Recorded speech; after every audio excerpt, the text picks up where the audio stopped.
Assalamualaikum warahmatullahi wabarakatuh. Perkenalkan, nama saya Khairunisa. Di sini saya akan menjelaskan tentang kualitas penduduk dan pembangunan. Apa sih kualitas penduduk itu? Jadi, kualitas penduduk adalah tingkat kehidupan penduduk yang berkaitan dengan kemampuan dalam pemenuhan kebutuhan, seperti pangan, sandang, perumahan, kesehatan, dan pendidikan. Manusia itu selalu senantiasa berusaha untuk memperbaiki kualitas hidupnya. Salah satunya adalah dengan meningkatkan kualitas pendidikan, kesehatan, dan mata pencaharian.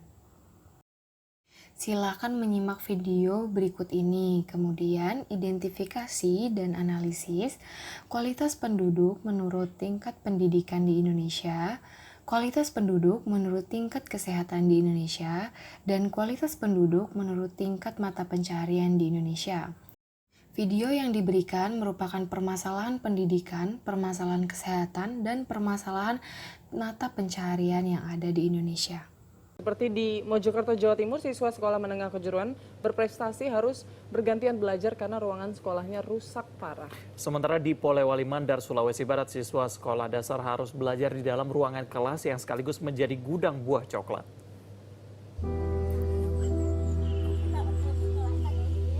Beginilah suasana di kelas jauh SDN 057 Impres Puliwa, Desa Puliwa, Kabupaten Polewali Mandar, Sulawesi Barat. Gambar di Sekolah Menengah Kejuruan Negeri 1 Jetis di Kabupaten Mojokerto, Jawa Timur. Meski siswa di sini syarat prestasi, kondisi bangunan sekolahnya justru memprihatinkan. Dari video tersebut menunjukkan bahwa tingkat pendidikan di Indonesia masih tergolong rendah. Hal ini disebabkan oleh rendahnya kesadaran masyarakat akan pentingnya pendidikan, yang kedua rendahnya pendapatan masyarakat, yang ketiga belum meratanya sarana pendidikan di seluruh wilayah Indonesia, baik itu fasilitas maupun dari tenaga pendidikannya.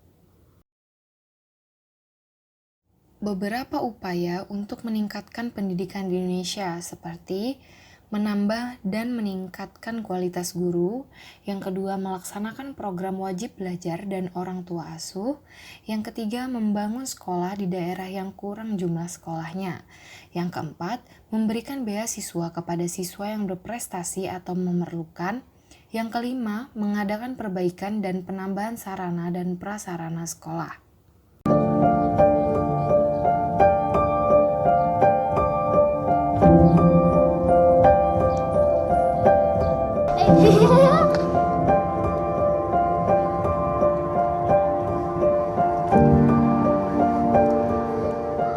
Kalau makan sehari-hari masak apa ibu biasanya?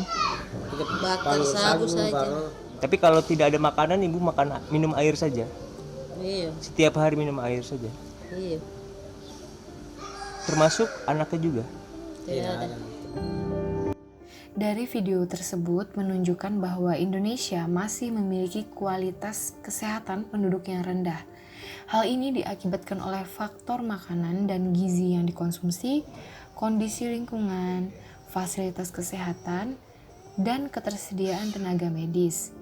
Salah satu masalah yang diakibatkan rendahnya kesehatan di Indonesia adalah kekurangan gizi.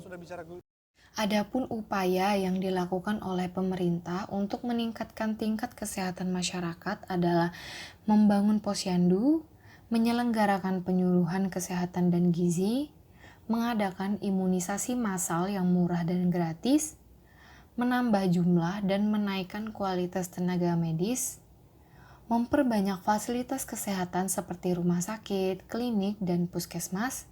Yang terakhir adalah sosialisasi dan pencegahan wabah. Belenggu kemiskinan belum betul-betul dapat dilepaskan. 9,22% rakyat kita ada dalam kategori penduduk miskin. Tidak menutup kemungkinan kondisi ini dapat memperlebar jurang ketimpangan sosial. Pertambahan jumlah penduduk yang pesat dan semakin tingginya pertambahan penduduk di Indonesia, maka jumlah angkatan kerja juga semakin banyak. Hal ini berdampak pada semakin ketatnya persaingan tenaga kerja karena angkatan kerja muda yang merupakan tenaga kerja kurang produktif pun ikut bersaing. Hal ini dapat menyebabkan tingkat kemiskinan semakin tinggi. Untuk mengatasi masalah kualitas mata pencaharian ini, pemerintah telah melakukan beberapa upaya. Di antaranya yang pertama, meningkatkan keterampilan tenaga kerja melalui program Kartu Prakerja. Yang kedua, mengadakan program hubungan dan perlindungan tenaga kerja. Yang ketiga, mengurangi pengangguran di daerah berpenduduk padat, miskin, dan rawan terhadap bencana alam, misalnya pembangunan desa. Yang keempat, meningkatkan penyaluran, penyebaran, dan pemanfaatan tenaga kerja, program penggunaan dan penyebaran tenaga kerja, bursa tenaga kerja, dan lain-lain.